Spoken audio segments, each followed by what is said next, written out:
Ahorita sí se escuchó. ¿Entendido? ¿Entendido?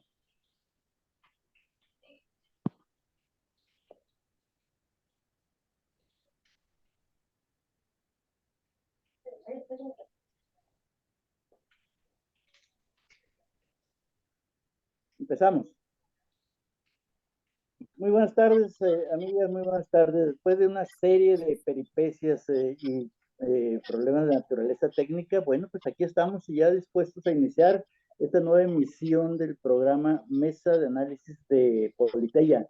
Es nuestra tercera edición y están, aquí participando los politólogos Carlos Calderón Vías, a quien le doy la más cordial de las bienvenidas. Muy buenas tardes, Carlos Calderón.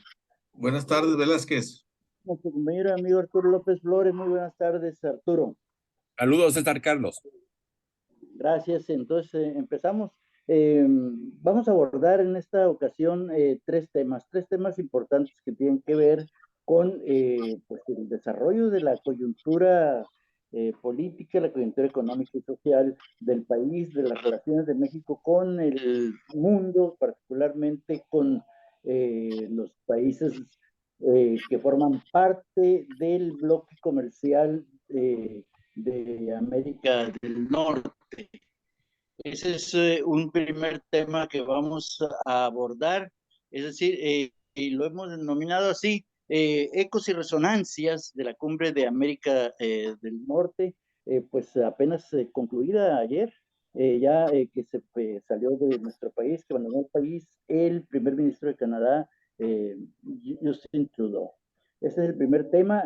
Hay cosas interesantes, una cumbre en muchos sentidos extraña, pero bueno, la que se manifestó toda la parafernalia que caracteriza este tipo de eventos, la presencia de dos presidentes, de México y de Estados Unidos, y la presencia del primer ministro, pues fue un marco en el que hubo oportunidad para declaraciones. Algunas declaraciones no van más allá de la retórica y advierten la dificultad de materializar algunas aspiraciones y algunas estrategias que se ponen en marcha desde cada uno de los países y que se ponen también en marcha desde una perspectiva regional, ya que estos tres países, México, Estados Unidos y Canadá, pues configuran uno de los bloques económicos, comerciales y financieros más grandes del mundo, y precisamente pues estos bloques están en una cerrada competencia pues que se ha visto en el marco de la globalización un poco restringida o constreñida por acontecimientos también dramáticos como el que representa la guerra, la invasión de Rusia en Ucrania. Bueno, ese primer tema lo vamos a abordar en este programa. Un segundo tema, pues es el que se refiere a a la normalidad, cualquier cosa que se entienda por ello, luego de los también dramáticos y violentos acontecimientos del jueves negro, 5 de enero, que se saldaron con casi una cuarentena de muertos, más de medio centenar de heridos, también muchas decenas de detenidos y pues una destrucción y muerte que se advirtió en la ciudad de Culiacán, que también fue posible advertir en las carreteras federales que cruzan toda nuestra entidad. ¿Qué ha pasado en este retorno a la normalidad? Pues es un segundo tema que vamos a abordar. Y el tercer tema que hemos incluido para nuestra agenda para hoy es el que se refiere a el plagio de la tesis por parte de la ministra de la Suprema Corte de Justicia de la Nación, Yasmín Esquivel, los posicionamientos de la máxima casa de estudios del país y también los posicionamientos del presidente. Ahí ha habido una especie de rifirrafe en torno a pues la responsabilidad que tiene la máxima casa de estudios una vez determinado la existencia de un plagio, cosa que pues al presidente no le ha parecido y ha dicho que por qué le aventaron al gobierno la bolita, que la universidad y que el rector de la Universidad Nacional pues no se lave las manos y que asuma una posición firme sobre este tema. Esos tres temas, decía, son los que vamos a abordar y sin más preámbulo, pues ya doy la palabra. En primer lugar, nuestro compañero Carlos Calderón Viedas. Adelante, Carlos Calderón, tienes la palabra. Gracias. Pues sí, efectivamente ya culminó esta cumbre de líderes de América del Norte y mi impresión panorámica de este evento importante a nivel regional, sobre todo para el hemisferio norte del continente americano, es que los invitados, en este caso eh, el presidente Joe Biden de Estados Unidos y el primer ministro de Canadá, Trudeau, pues creo que lograron posicionar las ideas, lo que traían en mente en la agenda de resultados y en la misma conversación que mantuvieron los tres mandatarios.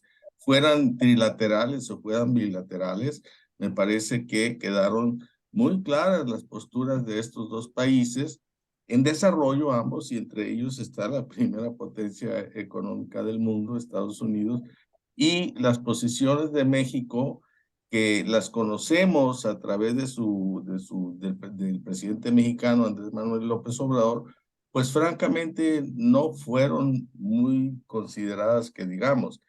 Quiero decir, por ejemplo, me llamó mucho la atención una expresión que utilizó López Obrador en el marco de la cumbre, de que se había recuperado el concepto de sustitución de importaciones, ese concepto de la época keynesiana de la economía mexicana, de la economía cerrada, de aquellos tiempos en que las economías de la región latinoamericana se caracterizaban más bien por importar los bienes de consumo y los bienes de capital, y que producirlos en los países locales. Entonces se creó la política de sustitución de importaciones por nación, por país.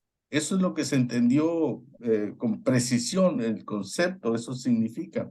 Pero ahora López Obrador le dio una dimensión distinta, una dimensión que favorece desde luego a los Canadá y Estados Unidos, y dijo que se iba a continuar con la política de sustitución de importaciones, pero a nivel de Norteamérica, es decir, teniendo en cuenta este mercado trilateral que conforman Canadá, Estados Unidos y América. De hecho, pues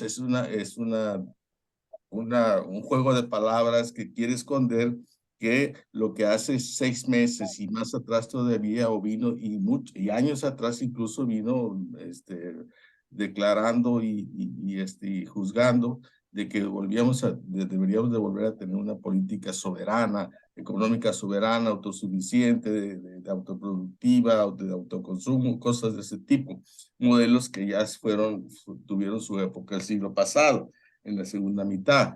Pues eso es un vivo, yo no quisiera llamarlo revés, porque si fue revés fue para el mandatario, pero creo que nuestro país, México como tal, salió ganando en esta posición, porque no creo que debamos nosotros todavía seguir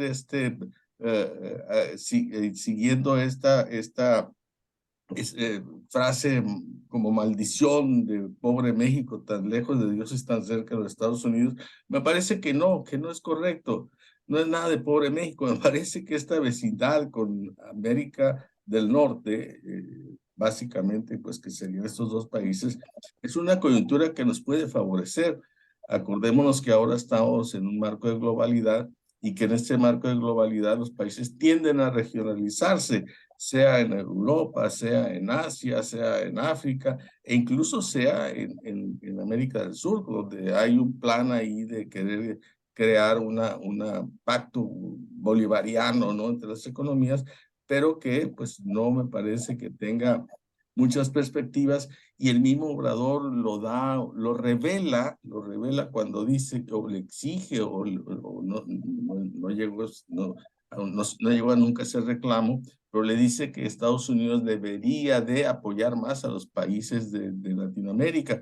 Biden le contesta con mucha mesura, con mucha precisión, con mucha diplomacia, pero con mucha claridad de que Estados Unidos es un país que ayuda prácticamente a todas las naciones del mundo. Entonces, pues modere su expresión. Y creo que eso resumiría en una parte de esta reunión, y la otra parte, pues quedó bastante compacta para la opinión pública, para los países del mundo, esta difusión que hizo el gobierno norteamericano.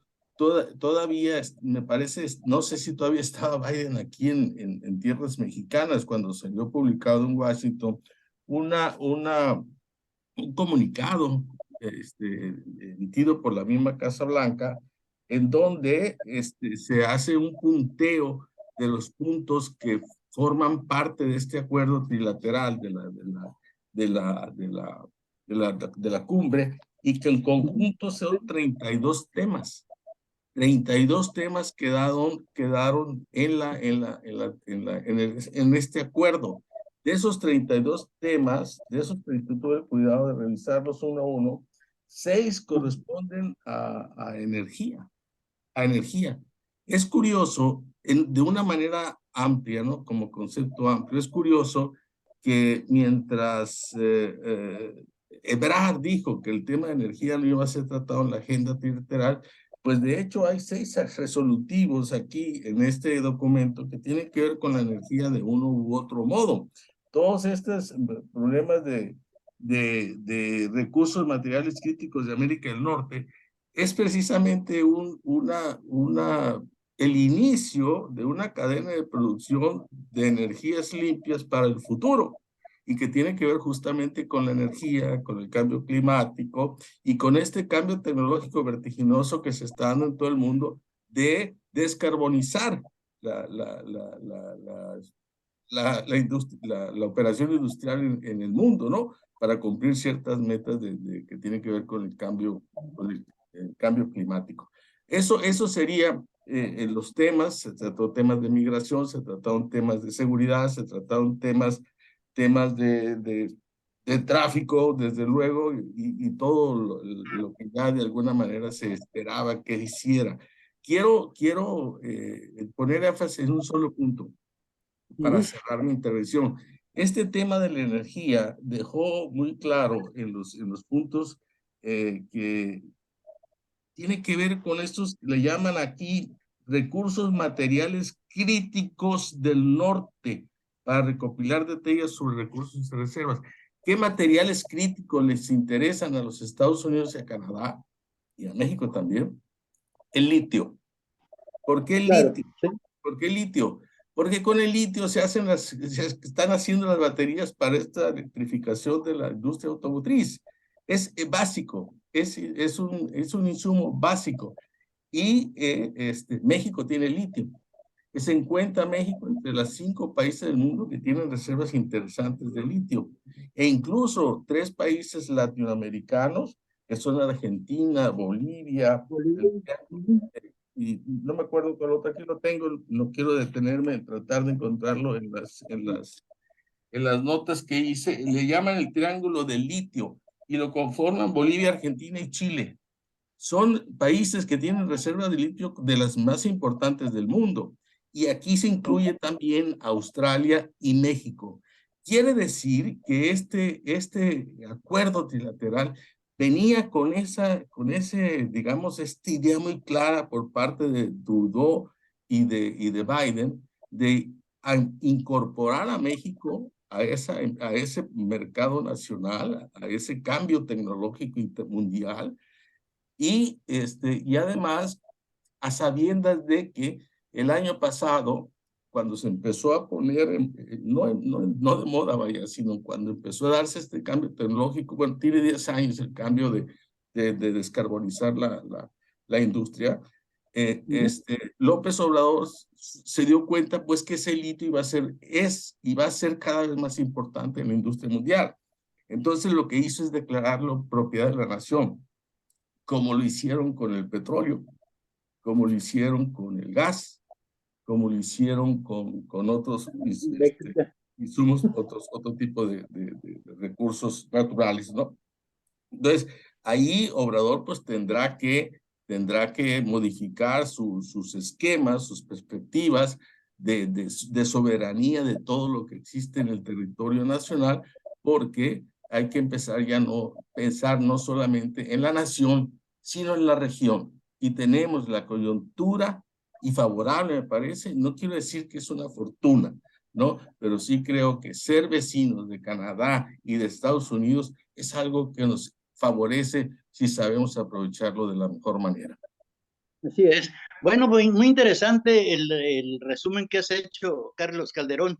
Cualquiera de estos temas da para, no para un programa, sino para un conjunto de programas, ¿no? Para La libros, referencia, incluso. así es.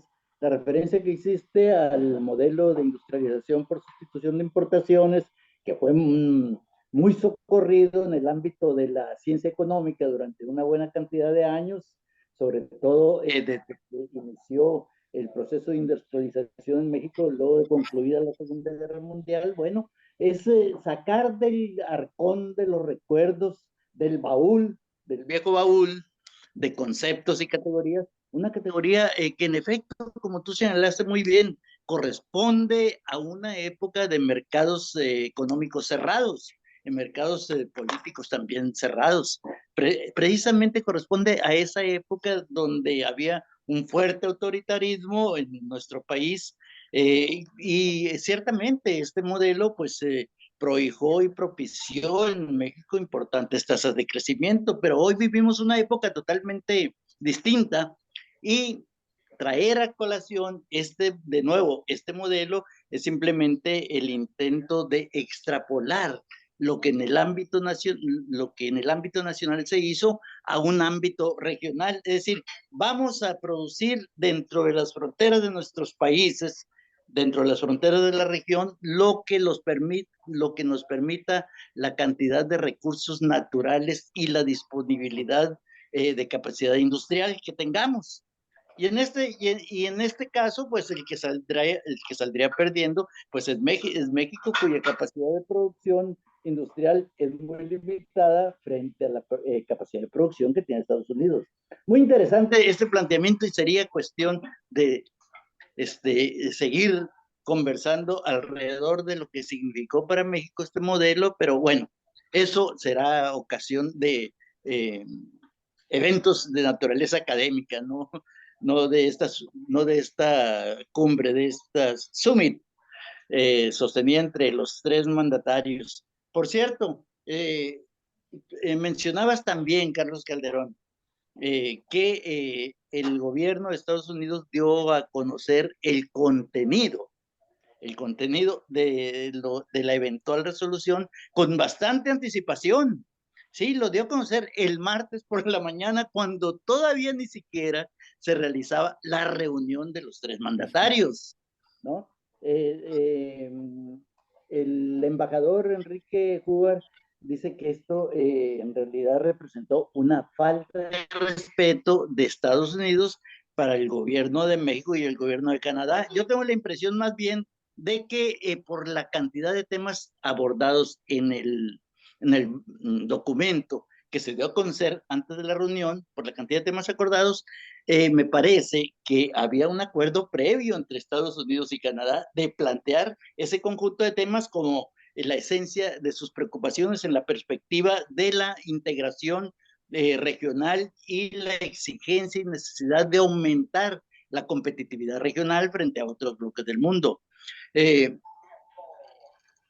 Evidentemente, el contenido de la Declaración de América del Norte, bueno, pues lo que advierte es precisamente que lo que se impuso al final de cuentas es la visión pragmática de Estados Unidos. Muy bien, integración para mejorar la competitividad, pero a partir de estos temas, de lo que terminó llamándose los 6 pilares para impulsar el desarrollo, garantizar la prosperidad y la unidad de la región de las Américas.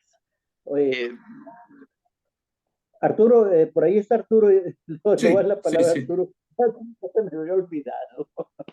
Pero adelante, Arturo.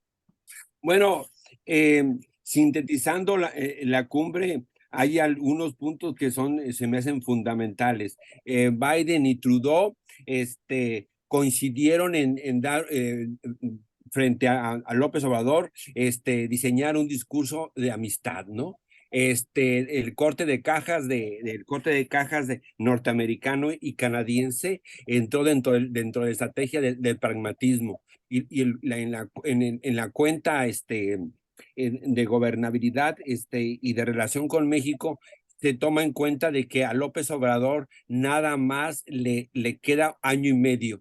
Entonces, los temas que tocaron con Andrés Manuel López Obrador fueron los temas urgentes y los temas de coyuntura y los temas que son de largo plazo, como las controversias que tiene México con el TEMEC, quedaron para los otros gobiernos. Entonces ahí López Obrador se despachó con la cuchara grande y en las conferencias que hubo trilaterales, López Obrador se encargó de hablar de sus logros como gobierno federal, ¿no?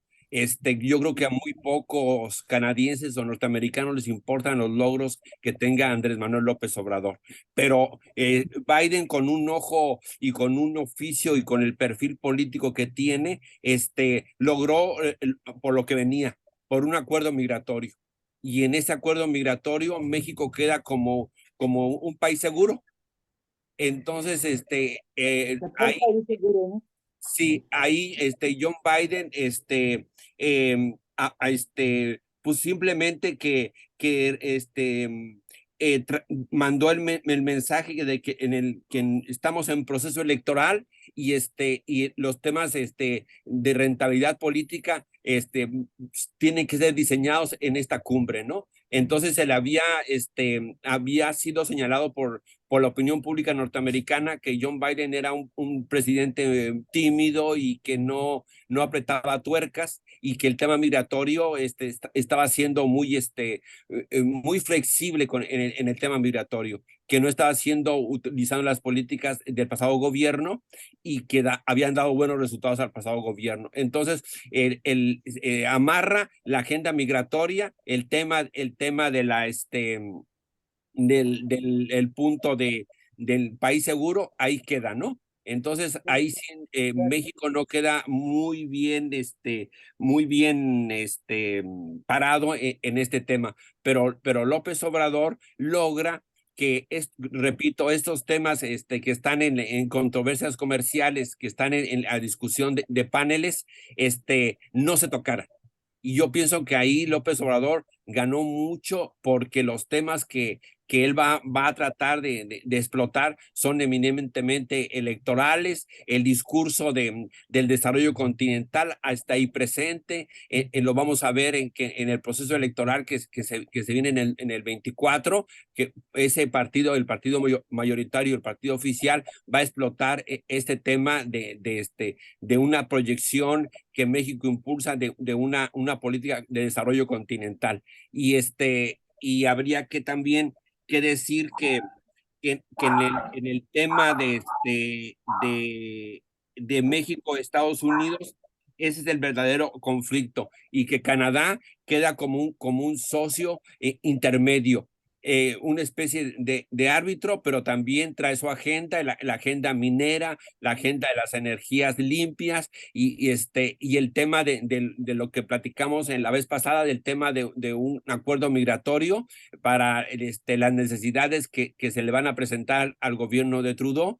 Tomemos en cuenta que Trudeau viene de un proceso electoral difícil, pero que le salió muy bien y quedó con mucha legitimidad. Entonces busca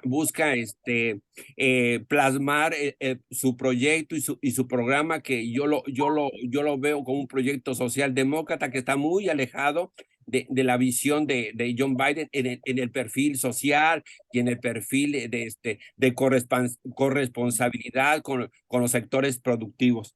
Entonces, yo ahí dejaría mi modesto comentario, y había que también decir que que estos próximos días vamos a ver de qué intensidad y de qué está hecho el gobierno de Andrés Manuel López Obrador.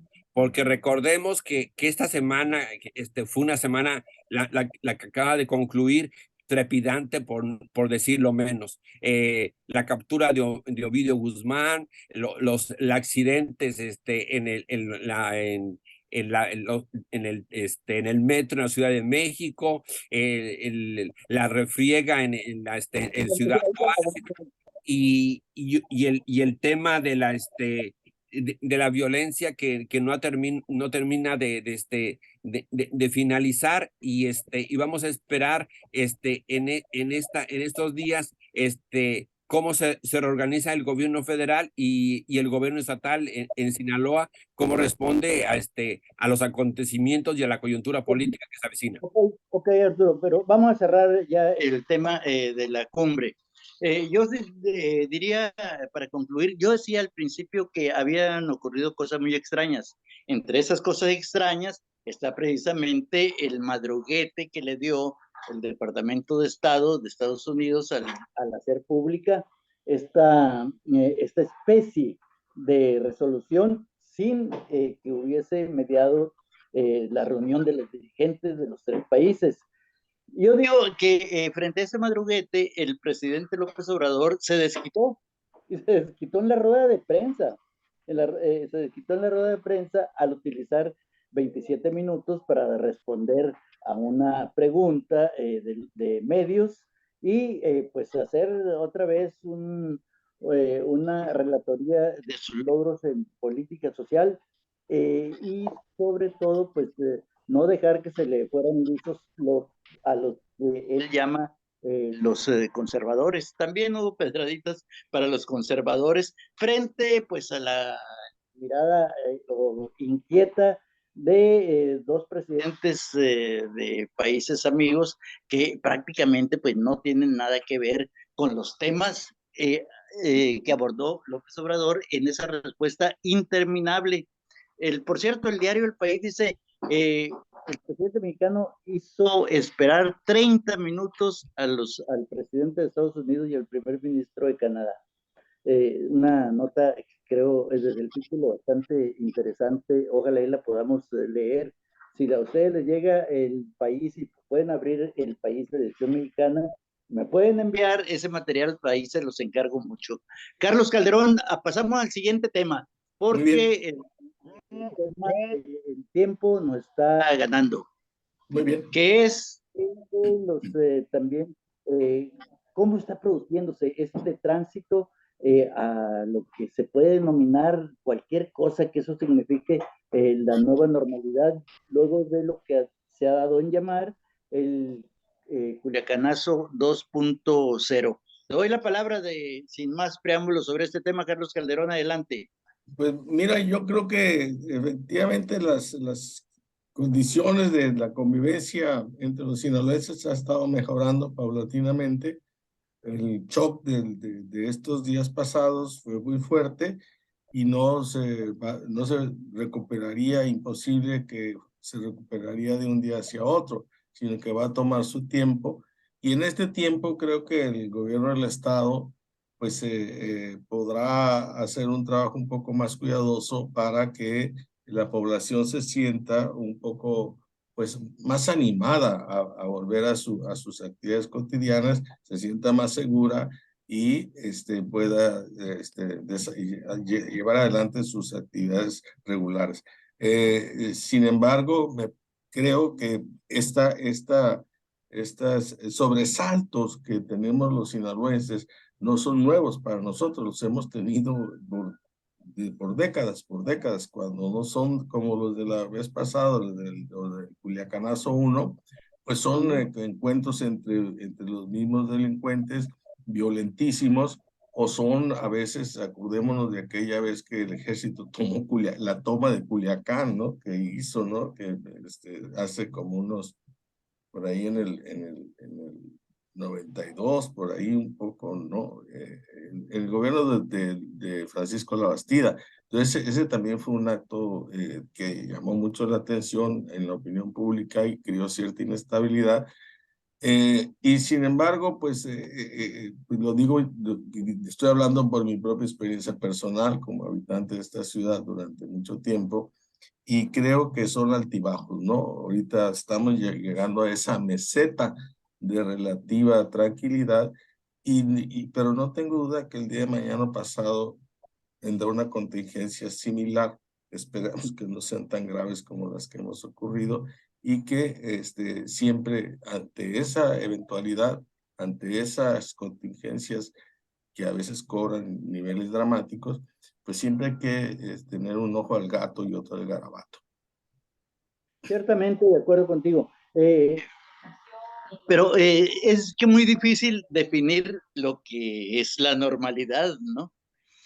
Porque lo que puede ser normalidad para nosotros, pues para otras sociedades más maduras, más civilizadas, donde impera menos la barbarie y la violencia, esto fue lo que ocurrió aquí, fue apocalíptico, ¿verdad? Entonces, es difícil, pero de cualquier modo vamos recuperando poco a poco lo que podemos entender como el desarrollo de una vida más o menos civilizada, sin sobresaltos graves, como los ocurridos ese día, el jueves 5 de enero. Mira, prueba de que la tranquilidad ha vuelto a nuestra convivencia, la vimos ayer. Si tú, bueno, lástima que a ti no te gusta el béisbol, pero No, hubieras, no me hagas mala fama, sí me gusta. Simplemente no voy al estadio. hubieras visto el estadio Mochis, el estadio de los Cañeros ayer, que Sí, iniciaron un poco con el pie derecho su camino hacia el título. El estadio repleto, Carlos Calderón, y una alegría y un despegue de vitalidad de una afición que apoyaba con todo a sus cañeros. No, yo hacía muchísimo tiempo que no se veía el estadio lleno, ¿no? Entonces, la gente vive esta tranquilidad y esa normalidad de una manera distinta. No es que haya vuelto para instalarse y ya en definitiva la normalidad, pero esa es la normalidad a la que tenemos que acostumbrarnos, ¿no? Fíjate, imagínate si el estadio de los Cañeros estaba repleto.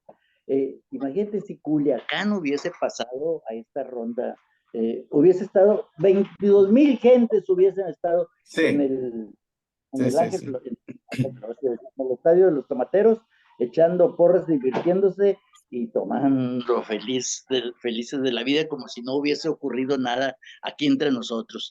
Pero bueno, yo digo que esta recuperación de la normalidad, entre comillas, no tiene otra fuente más que esa fortaleza y esa reserva moral y espiritual que anida en los sinaloenses. No le encuentro ninguna otra explicación racional. A lo Estoy mejor es totalmente de simplemente, acuerdo con eso, Velázquez. ¿no? Pero eso es lo que yo advierto.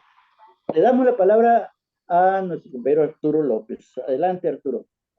Pues yo tengo una visión un poco más amplia del tema y quisiera mencionar al auditorio de que el tema de de la incidencia delictiva va en aumento. Y tan es así que son 1,500 efectivos del ejército los que llegaron a este estado, ¿no? Y que las denuncias de que siguen los robos de autos y los asaltos están muy presentes. Y que esta sociedad sinaloense pues no tiene remedio. Y que no hay memoria política y que el ayer no existe, existe el presente. Pero esto es como una caparazón que se hace la gente para evadir nuestra realidad que por momentos es muy trágica. Y otro elemento de que también es como viene siendo como una bomba molotov en el tema, es el tema de los que no han llegado los apoyos crediticios a los agricultores. Y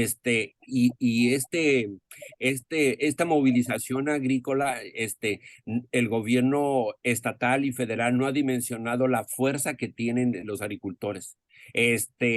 Y que esta fuerza de los agricultores se puede manifestar de un momento a otro. Y hay otro tema que es el tema de la denuncia, una carta que le escribe Jesús Estrada Ferreiro al gobernador, para que haya piso parejo y para que se dé en los mejores términos estos diferendos que existen entre el expresidente municipal y los funcionarios del Congreso del Estado y la misma fiscalía.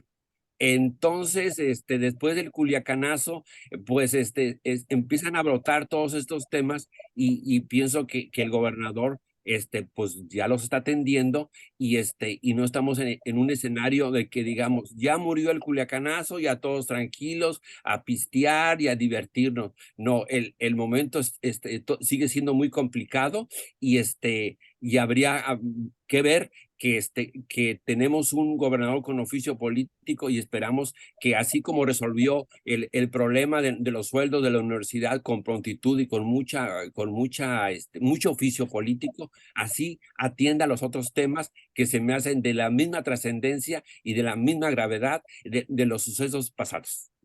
Muy bien, Carlos Calderón, sobre este tema, algo más para cerrarlo. Bueno, un poco para tratar de precisar lo que entiendo por normalidad y en qué sentido quise decirlo.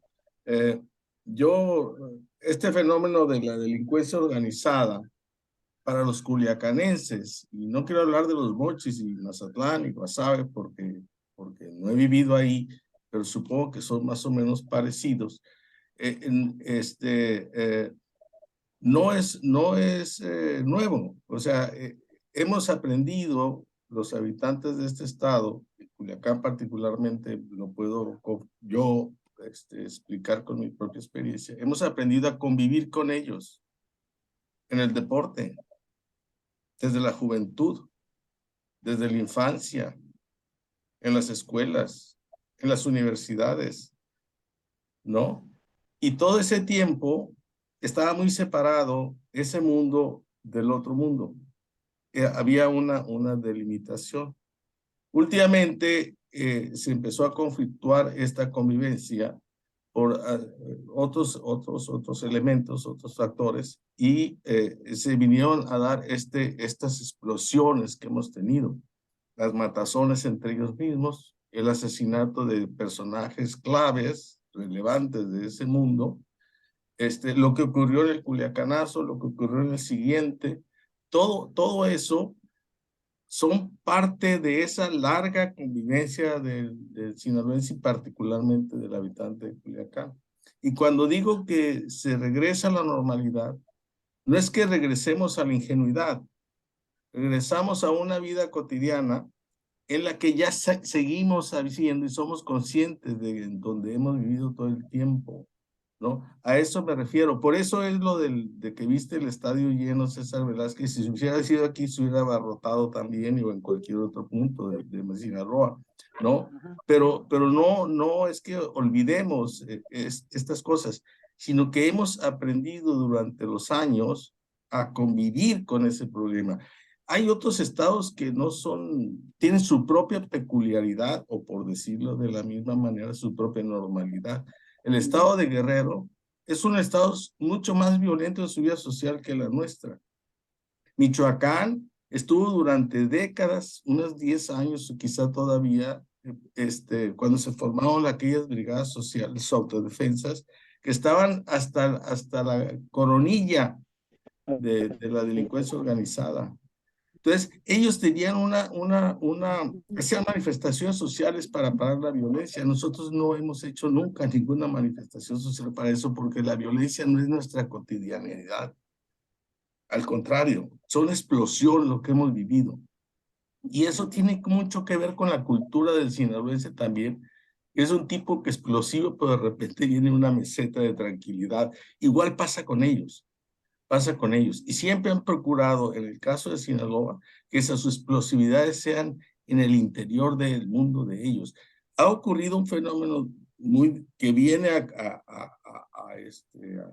a complicar este asunto, esta convivencia, que es esta invasión de las actividades ilícitas hacia otras actividades en que empiezan un poco a invadirlas, a dominarlas, a coparlas, a apropiarse de ellas en el mundo productivo, en el mundo comercial, en el mundo inmobiliario, incluso en el mundo cultural, incluso en el mundo cultural.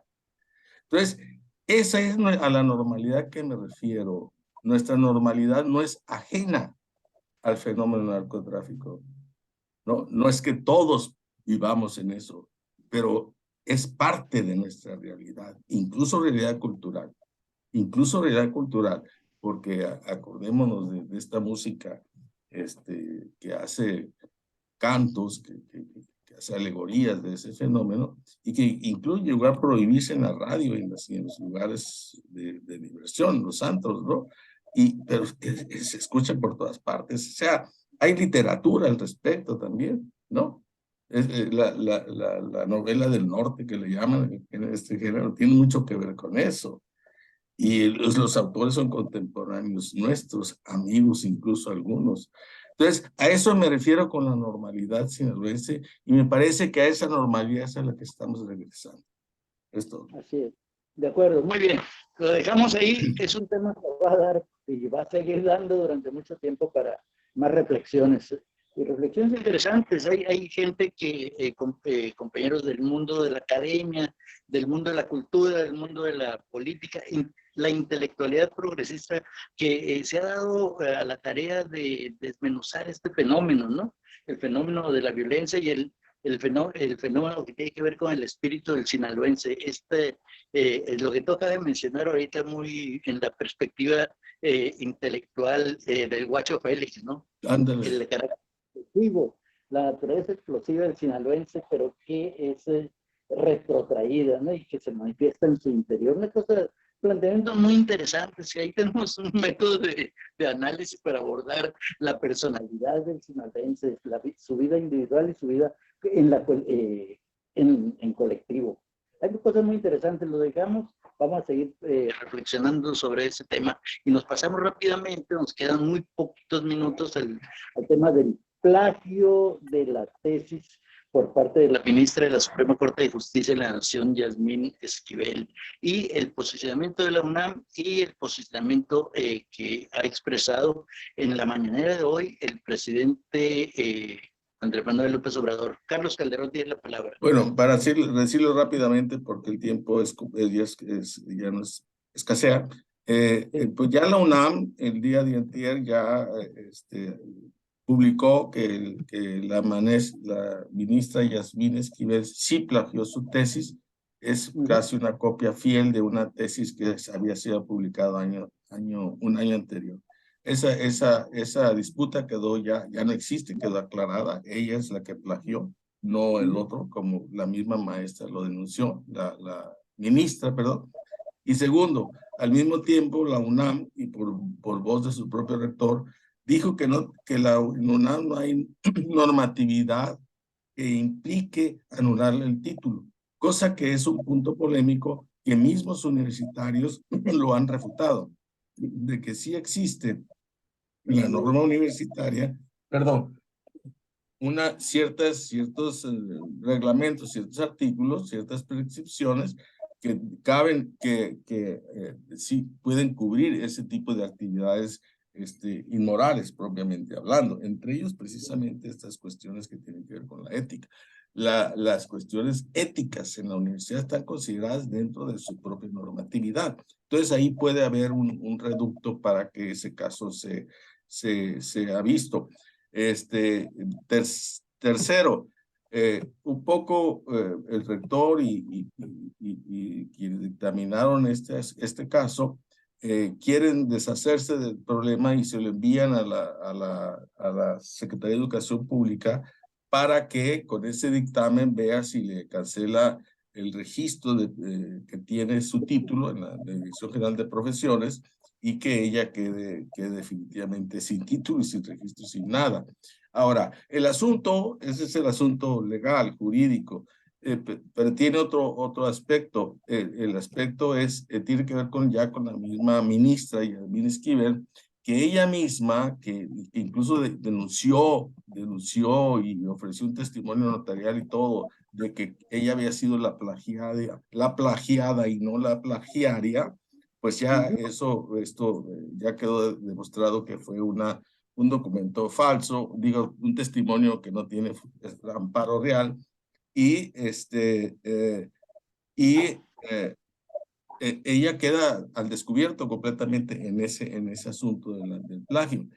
Creo que ella, en lo personal, como han dicho otros comentaristas, debería de dejar el cargo, de renunciar de motu propio a ser ministra de la Suprema Corte, porque también ahí en la misma Constitución, la que ella juró respetar, se establece que hay ciertos requisitos morales, porque la Constitución también contiene artículos de ese tipo, de esa naturaleza, en donde se les exige honorabilidad a los miembros de la Corte, justamente de lo que ella carece.